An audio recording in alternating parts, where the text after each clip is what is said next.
Assalamualaikum warahmatullahi wabarakatuh.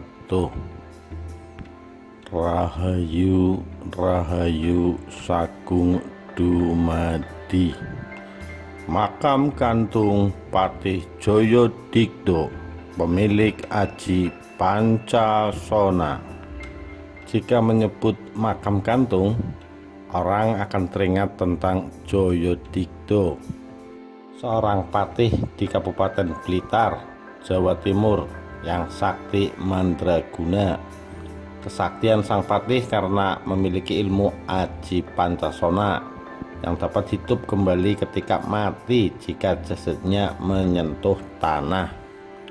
Sebelum diangkat menjadi patih, Jayadikta muda dikenal suka laku tirakat dan berpuasa, sehingga berbagai macam ilmu kanuragan dia kuasai. Bahkan gurunya tak hanya dari bangsa manusia saja, tapi ada juga yang berasal dari bangsa lelembut. Tak heran jika Jayadikta bisa menguasai ilmu Aji Pancasona atau yang juga disebut Aji Rawarontek. Jayadikta merupakan sahabat sekaligus pengikut Pangeran Diponegoro. Tokoh ini juga memiliki terah darah biru dari Mataram karena putra Adipati Kulonprogo.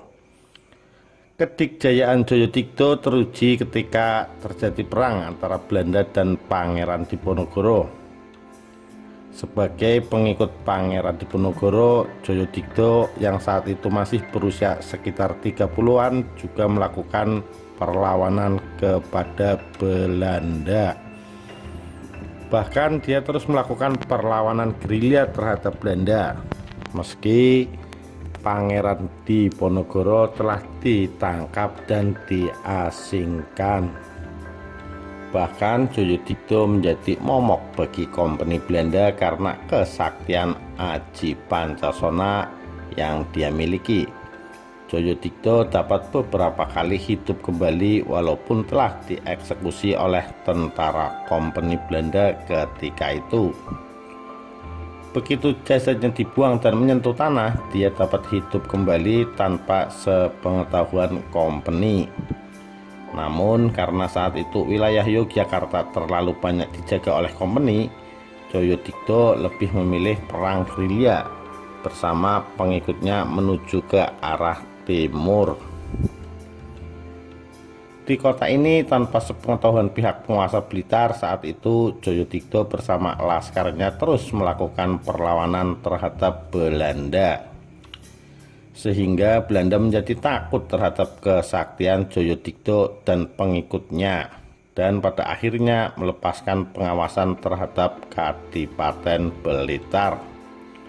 Merasa wilayahnya aman dari pemerasan kompeni, kemudian Adipati Blitar saat itu mengirim pasukan telik sandi atau intel untuk mencari tahu siapa sebenarnya yang telah membuat takut kompeni di wilayah Blitar.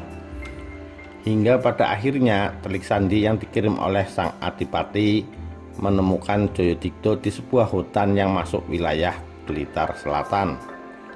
Atas perintah Adipati Blitar, telik sandi mengundang Jayadikta untuk datang ke pendopo. Namun permintaan utusan Adipati ditolak dengan halus. Alasannya, Jayadikta saat itu masih sibuk melatih laskar untuk mengusir kompeni. Karena tolakan halus dari Jayadikta ini, kemudian telik sandi langsung pulang dan melapor kepada Adipati. 2 tahun kemudian Adipati Blitar kembali mengirim utusan. Namun saat itu patih di Kadipaten Blitar mangkat dan harus segera dicarikan pengganti. Maksud Adipati mengirim utusan yang kedua agar Jayadikta bersedia menjadi patih di Kadipaten Blitar. Dan karena banyak pihak kompeni yang meninggalkan Blitar lantaran serangan gerilya pasukannya, akhirnya Jayadikta bersedia menerima tawaran Adipati Blitar. Sebagai seorang keturunan darah biru dan pernah tinggal di keraton, ketika diangkat menjadi patih di Kadipaten Blitar, Jayadikta sudah tak asing lagi dengan pemerintahan. maka sang patih pun mampu mengambil kebijakan yang sangat cakap. Hal inilah yang membuat salut sang Adipati Blitar. Karena kecakapan ini kemudian sang Adipati memberinya sebidang tanah yang sekarang berada di Jalan Melati, Kota Blitar. Di tanah pertikan ini Joyodikto kemudian membangun sebuah rumah besar untuk keluarganya dan diberinya nama Pesanggrahan Joyodikto. Rumah yang didirikan oleh Joyodikto ini hingga kini masih berdiri kokoh. Sebagai manusia biasa, walau mempunyai aji pancasona, Joyodikto akhirnya wafat pada tahun 1905 di usia 100 tahun lebih. Karenanya agar tidak hidup kembali saat meninggal, Joyodikto kemudian dimakamkan dengan makam gantung, tidak menyentuh tanah. Jasadnya dimasukkan ke dalam peti besi, kemudian disangga dengan 4 penyangga yang juga terbuat dari besi, sehingga masyarakat Blitar menyebutnya dengan nama makam gantung. Makamnya terletak di Jalan Melati, Blitar, Jawa Timur, sekitar 1 km dari makam sang proklamator Bung Karno.